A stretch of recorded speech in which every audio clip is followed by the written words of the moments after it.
கிறிஸ்துவில் பிரியமான அன்பு சகோதர சகோதரிகளே,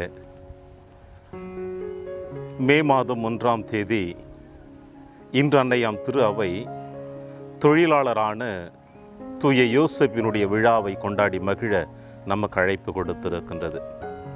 நம்முடைய இன்றைய ஆன்மீக சிந்தனையாக கொடுக்கப்பட்டிருக்கிற நற்செய்தி வாசகம் மத்தேயு எழுதிய நற்செய்தி 13ஆம் அதிகாரம் 54 முதல் 58 முடிய இறை வார்த்தை நம் ஆன்மீக சிந்தனையாக கொடுக்கப்பட்டிருக்கின்றது.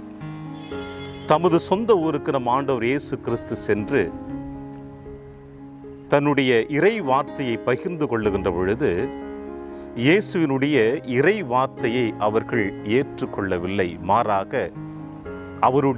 அவருடைய தந்தை யார், தாய் யார், உடன்பிறப்புகள் யார் என்பதைத்தான் அவர்கள் ஆராய ஆரம்பித்திருக்கிறார்கள். இந்த மண்ணுலகிலே எத்தனையோ நல்ல மனிதர்களுடைய வார்த்தைகள் பல நேரங்களில் உண்மையுள்ளதாக, உயிரோட்டம் உள்ளதாக, வாழ்வு கொடுக்கக்கூடியதாக காணப்படுகிறது. அப்படிப்பட்ட தருணத்தில் நம் ஆண்டவர் இயேசு கிறிஸ்துனுடைய வார்த்தை உயிரோட்டம் உள்ள வார்த்தை, வாழ்வு தரக்கூடிய வார்த்தை மக்கள் மத்தியிலே ஒரு தெளிவை காட்டாமல் அவர்களுக்குள் இருக்கின்ற சந்தேகத்தினுடைய வார்த்தைகளை இயேசுவின் மீது திணிப்பதை இன்றைய நற்செய்தி வாசகம் நமக்கு காட்டுவதை நாம் காண முடிகிறது. அன்பார்ந்தவர்களே, இன்றைய நாளிலே தூய யோசேப்பினுடைய விழாவை கொண்டாடி மகிழ நமக்கு 12ஆம் பத்திநாதர் திருத்தந்தை அவர்கள் 1955ஆம் ஆண்டு இந்த விழாவை கொண்டாட அன்னையாம் திரு அவைக்கு இந்த பிரகடனத்தை படுத்தி இருக்கிறார். அன்று முதல் இன்று வரை தூய யோசேப்பினுடைய விழாவை அன்னையாம் திரு அவை கொண்டாடி மகிழ்ந்து கொண்டிருக்கின்றது. விவிலியத்தின் பார்வையில் நாம் பார்க்கின்ற பொழுது ஆதியாகமத்தில் பார்க்கிறோம், ஆதி பெற்றோர்கள் தந்தையினுடைய வாக்குறுதிகளை கேட்காமல் சாத்தானுடைய அலங்கரிக்கப்பட்ட வார்த்தைகளுக்கு அவர்கள் தன்னை ஈடுபடுத்தி கொண்டு அவர்கள் பாவத்தின் நிமித்தமாக இருளின் ஆட்சிக்குள் நுழைய ஆரம்பித்தார்கள். அன்று தந்தை கடவுள் ஆதாமை சந்திக்க வருகின்ற பொழுது நான் ஆடையின்றி இருக்கிறேன் என்று ஒளிந்து பயந்து கொண்டிருப்பதை தன்னை வெளிப்படுத்துவதையும் நாம் வேதத்திலே காணுகிறோம்.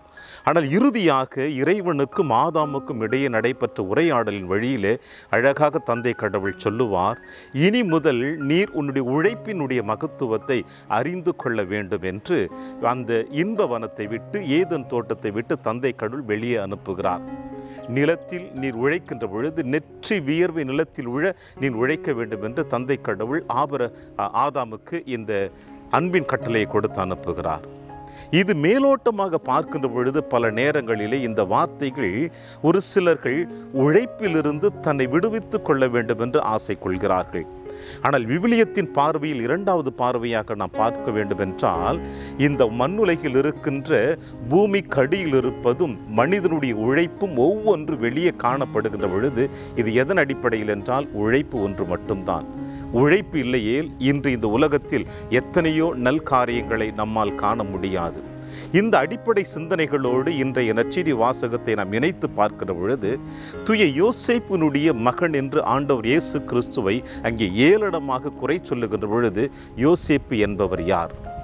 உண்மையிலேயே இந்த மனிதனுடைய உழைப்பினுடைய மகத்துவம் என்ன என்பதை நாம் பார்க்கின்ற பொழுது நேர்மையுள்ளவராக, உண்மையுள்ளவராக, இறைவனுடைய வார்த்தையை தன்னுடைய வாழ்வாக ஏற்றுக்கொண்டு வாழக்கூடிய இந்த மாபெரும் மனிதன் தன்னிடம் ஒப்படைக்கப்பட்டிருக்கின்ற கடவுளுடைய மகனை தன் மகனாக ஏற்றுக்கொண்டு தான் இந்த மண்ணுலக பயணம் முடிகின்ற வரையில் இயேசுவோடு அவர் பயணித்த ஒரு புறம் இருந்தாலும், அடுத்தது தன்னிடம் ஒப்படைக்கப்பட்டிருக்கிற தச்சு தொழிலாகிய அந்த தொழில் ரீதியாக யாரெல்லாம் அவரை சந்திக்க வந்தார்களோ அந்த ஒவ்வொரு மனிதர்களிடமும் அவர்கள் கேட்டு அந்த வேலைகளுக்கு ஏற்ப தன் தொழிலை நிறைவாக செய்து முடித்திருக்கிறார். எனவேதான் விவிலிய அறிஞர்கள் அழகாக சொல்லுவார்கள், தூய யோசேப்பு தன் ஒவ்வொரு செயலிலும் ஒவ்வொரு நிகழ்வுகளிலும் இறைவனுடைய அந்த பார்வையில் அவர் பார்க்கிறார். இறைவனை தன் செயல் வழியாக தொழில் ரீதியாக உணர்ந்து கொண்டு அதை தெளிவான முறையில் மக்களுக்கு வெளிப்படுத்த விரும்பினார்.